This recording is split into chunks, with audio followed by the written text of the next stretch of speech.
ಇನ್ನು ಸಂಸತ್ತಿನ ಮೇಲೆ ಸ್ಮೋಕ್ ಬಾಂಬ್ ದಾಳಿ ಪ್ರಕರಣಕ್ಕೆ ಸಂಬಂಧಪಟ್ಟಂತೆ ಸಂಸದ ಪ್ರತಾಪ ಸಿಂಹ ಬಂಧನಕ್ಕೆ ಆಗ್ರಹ ಹೆಚ್ಚಳವಾಗ್ತಾ ಇದೆ. ಬೆಂಗಳೂರಿನಲ್ಲಿ ಕಾಂಗ್ರೆಸ್ ಕಾರ್ಯಕರ್ತರು ಈ ಬಗ್ಗೆ ಪ್ರತಿಭಟನೆ ಕೂಡ ಮಾಡಿದ್ದಾರೆ. ರೇಸ್ ಕೋರ್ಸ್ ರಸ್ತೆಯ ಕಾಂಗ್ರೆಸ್ ಭವನದ ಎದುರು ಕಾಂಗ್ರೆಸ್ನ ಕಾರ್ಯಕರ್ತರು ಧರಣಿ ನಡೆಸಿದ್ದಾರೆ. ಭಯೋತ್ಪಾದಕರನ್ನ ಬೆಂಬಲಿಸ್ತಾ ಇರುವ ಬಿಜೆಪಿಗೆ ಧಿಕ್ಕಾರ ಅಂತ ಕಾಂಗ್ರೆಸ್ನ ಕಾರ್ಯಕರ್ತರು ಘೋಷಣೆ ಕೂಗಿದ್ದಾರೆ. ಪ್ರತಾಪ ಸಿಂಹ ಭಾವಚಿತ್ರಕ್ಕೆ ಚಪ್ಪಲಿಯಿಂದ ಹೊಡೆದು ಆಕ್ರೋಶ ಕೂಡ ವ್ಯಕ್ತಪಡಿಸಿದ್ದಾರೆ. ಪ್ರತಿಭಟನಾ ನಿರತರನ್ನ ಈ ಸಂದರ್ಭದಲ್ಲಿ ಪೊಲೀಸರು ವಶಕ್ಕೆ ಕೂಡ ಪಡೆದುಕೊಂಡಿದ್ದಾರೆ.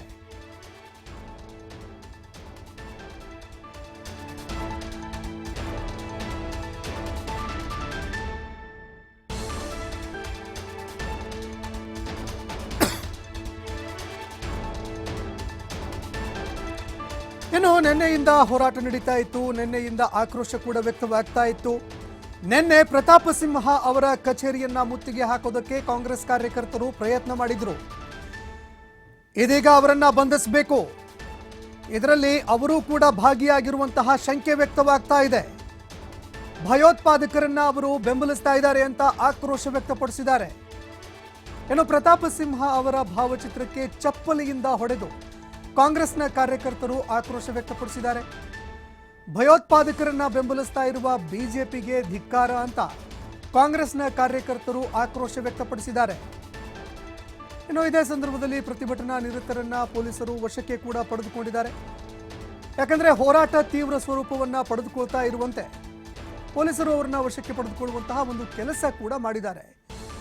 ಆದರೆ ಪ್ರಮುಖವಾಗಿ ಈ ಒಂದು ಪ್ರಕರಣ ಇದೆಯಲ್ಲ, ಇದರಲ್ಲಿ ಪ್ರಮುಖವಾಗಿ ನಾವು ನೋಡಿದಾಗ ಒಂದೆಡೆಯಲ್ಲಿ ಪಾಸ್ಗಳನ್ನು ಕೊಟ್ಟಿರುವಂಥದ್ದು ಸ್ಪಷ್ಟವಾಗಿ ಗೋಚರವಾಗಿದೆ. ಇದಕ್ಕೆ ಸಂಬಂಧಪಟ್ಟಂತೆ ಏನು ಆಕ್ಷನ್ ತೆಗೆದುಕೊಂಡ್ರಿ ನೀವು? ಪ್ರತಾಪ ಸಿಂಹ ಅವ್ರನ್ನ ಏನಾದರೂ ಪ್ರಶ್ನೆ ಮಾಡಿದ್ರ? ಪ್ರತಾಪ ಸಿಂಹ ಅವರನ್ನ ಪ್ರಶ್ನೆ ಮಾಡಿರುವಂತಹ ವಿಚಾರ ಆಗಿರಬಹುದು ಅಥವಾ ತನಿಖೆ ಮಾಡಿರುವಂಥದ್ದು ಯಾವುದೂ ಕೂಡ ಇಲ್ಲ. ಅವರನ್ನ ವಿಚಾರಣೆ ಮಾಡುವಂತಹ ಕೆಲಸವನ್ನ ಕೂಡ ಮಾಡಲಾಗಲಿಲ್ಲ. ಇದೇ ಕಾರಣಕ್ಕಾಗಿ ಇದೀಗ ಕಾಂಗ್ರೆಸ್ ಕಾರ್ಯಕರ್ತರಲ್ಲಿ ಇದು ಆಕ್ರೋಶಕ್ಕೆ ಕಾರಣವಾಗ್ತಾ ಇದೆ. ಒಂದೆಡೆ ಕಾಂಗ್ರೆಸ್ನ ಕಾರ್ಯಕರ್ತರು ಇದಕ್ಕೆ ಸಂಬಂಧಪಟ್ಟಂತೆ ಹೋರಾಟ ಹಮ್ಮಿಕೊಂಡಿದ್ರು. ತಕ್ಷಣವೇ ಪ್ರತಾಪ ಸಿಂಹ ಅವರನ್ನ ಬಂಧಿಸಬೇಕು. ಅದೇ ರೀತಿಯಲ್ಲಿ ಈ ಸಂಪೂರ್ಣ ಪ್ರಕರಣ ಇದೆಯಲ್ಲ, ಇದರಲ್ಲಿ ಅವರ ಪಾತ್ರ ಏನು, ಅದಕ್ಕೆ ಸಂಬಂಧಪಟ್ಟಂತೆ ತನಿಖೆ ಆಗಬೇಕಲ್ವಾ? ಬರೀ ಪಾಸ್ ಮಾತ್ರ ಕೊಟ್ರ? ಪಾಸ್ ಮಾತ್ರ ಕೊಟ್ಟು ಅವರು ಈ ಪ್ರಕರಣದಲ್ಲಿ ಯಾವುದೇ ಒಂದು ಪಾತ್ರವನ್ನ ಹೊಂದಿಲ್ವಾ? ಇದಕ್ಕೆ ಸಂಬಂಧಪಟ್ಟಂತೆ ಸ್ಪಷ್ಟಪಡಿಸೋರು ಯಾರು? ಅವರು ಕೂಡ ಈ ಬಗ್ಗೆ ಈವರೆಗೂ ಮಾತನಾಡಿಲ್ಲ, ಸ್ಪಷ್ಟೀಕರಣ ಕೊಟ್ಟಿಲ್ಲ. ಮತ್ತೊಂದು ಕಡೆಯಲ್ಲಿ ಎಲ್ಲರ ತನಿಖೆ ಆಗ್ತಾ ಇದೆ. ಆದರೆ ಈ ಪ್ರಕರಣದಲ್ಲಿ ಪಾಸ್ ಕೊಟ್ಟಂತಹ ವ್ಯಕ್ತಿ ಯಾರು ಅಂತಂದ್ರೆ ಅದು ಪ್ರತಾಪ ಸಿಂಹ. ಪ್ರತಾಪ ಸಿಂಹ ಅವರನ್ನ ಯಾಕೆ ತನಿಖೆ ಮಾಡ್ತಾ ಇಲ್ಲ? ತಕ್ಷಣವೇ ಅವರನ್ನ ಬಂಧಿಸಬೇಕಾಗಿತ್ತಲ್ವಾ? ಯಾಕಂದ್ರೆ ಟೈಮಿಂಗ್ ಕೂಡ ನಾವು ನೋಡ್ಬೇಕಾಗತ್ತೆ. ಅದು ಕೂಡ ಸಂಸತ್ತಿನ ಮೇಲೆ ದಾಳಿಯಾದಂತಹ 22 ವರ್ಷದ ದಿನಾಚರಣೆ. ಇಡೀ ದೇಶ ಈ ದಿನವನ್ನ ಕಪ್ಪು ದಿನವಾಗಿ ಆಚರಣೆ ಮಾಡ್ತಾ ಇದೆ.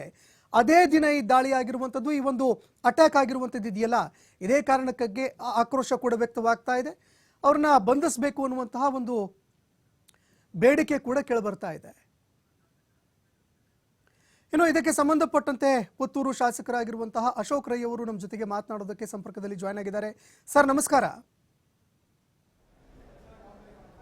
ನಮಸ್ಕಾರ. ಈಗ ಪ್ರಮುಖವಾಗಿ ನಾವು ನೋಡಿದಾಗ ವಿಪಕ್ಷ ನಾಯಕರಿರುವಂತಹ ಸಂದರ್ಭದಲ್ಲಿ ಅನೇಕ ಸಂದರ್ಭದಲ್ಲಿ ತನಿಖೆ ಆಗತ್ತೆ. ಆದರೆ ತಮ್ಮದೇ ಒಬ್ಬ ಪಕ್ಷದ ಸಂಸದರಾಗಿರೋದ್ರಿಂದಾಗಿ ತನಿಖೆ ಆಗ್ತಾ ಇಲ್ವಾ? ಅಥವಾ ಎಲ್ಲೋ ಒಂದೆಡೆಯಲ್ಲಿ ಅವ್ರನ್ನ ಉಳಿಸುವಂತಹ ಪ್ರಯತ್ನ ಏನಾದರೂ ನಡೀತಾ ಇದೆಯಾ ಈ ಪ್ರಕರಣದಲ್ಲಿ ಅಂತ?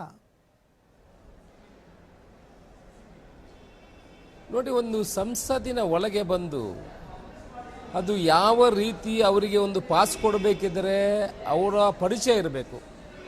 ಆ ಪರಿಚಯ ಇಲ್ಲದಿದ್ದರೆ ಅದು ಹೇಗೆ ಪಾಸ್ ಕೊಟ್ಟಿದಾರ ಅಲ್ಲ, ಅವರ ಬಗ್ಗೆ ಯಾವ ರೀತಿ ಅವರು 2-3 ತಿಂಗಳಿಂದ ಅವರ ಕಚೇರಿಗೆ ಬರ್ತಾ ಇದ್ದಾರೆ ಅನ್ನೋ ವಿಚಾರವನ್ನು ಹೇಳಿದ್ದಾರೆ. ಇವತ್ತು ಮಾಧ್ಯಮದಲ್ಲಿ ನೋಡಿದರೆ ಅದು ಗೊತ್ತಾಗ್ತಾ ಇದೆ.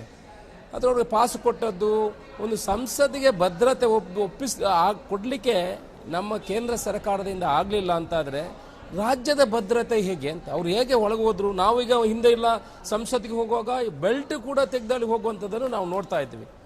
ಆದರೆ ಇವತ್ತು ಎಲ್ಲ ಅವ್ರೇನಾದ್ರು ತಗೊಂಡು ಹೋಗ್ತಾ ಇದ್ದಾರೆ. ಇಡೀ ದೇಶ ನೋಡುವಂಥ ಒಂದು ಸಂಗತಿ ಇದು.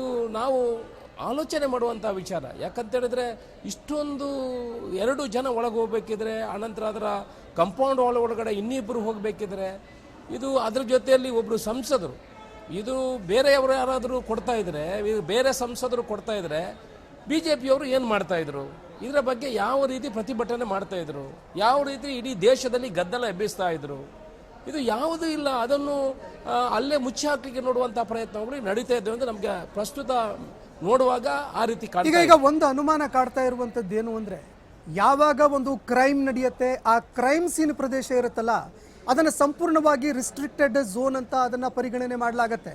ಆದ್ರೆ ಆ ಕ್ಯಾನರ್ ಆಗಿರಬಹುದು ಅಥವಾ ಆ ಏನು ಸ್ಮೋಕ್ ಬಾಂಬ್ ಅನ್ನ ಏನು ಬಳಕೆ ಮಾಡಿದ್ರು, ಅದೆಲ್ಲವೂ ಕೂಡ ಮಾಧ್ಯಮಗಳಿಗೂ ಕೂಡ ಸಿಗುತ್ತೆ, ಸಾರ್ವಜನಿಕರು ಕೂಡ ಅದನ್ನ ಕೈಯಲ್ಲಿ ತೆಗೆದುಕೊಂಡು ತಿರುಗಾಡ್ತಾರೆ. ಒಂದು ಬಹುದೊಡ್ಡ ಲೋಪದೋಷ ಆಗಿರುವಂತದ್ದು ಇಲ್ಲಿ ಕಂಡು ಬರುತ್ತಾ ಅಂತ.